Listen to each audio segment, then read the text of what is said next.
কিন্তু আমিও তো হাসিনার জেলখানায় 1 বছর বন্দী ছিলাম। আমার উপরে অত্যাচার নির্যাতন আমার উপরেও করা হয়েছে। 6টা মাস আমাকে একা আটকায় রাখা হয়েছে। আমার সাথীদের সাথেও আমাকে রাখা হয় নাই। একা একা জেলখানার 6টা মাস নিদ্রাবিহীন বসে বসে আমি রাত কাটিয়েছি। আর প্রতি রজনীতে আমি অপেক্ষা করতাম, মনে হয় আজকে আমার মৃত্যু হয়ে যাবে। কারণ এই অসুস্থ বদনে জালিম আমারে মনে হয় জামিনও দিবে না।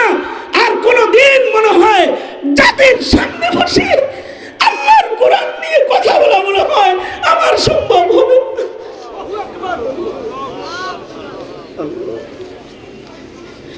এই বেদনাগুলো যখন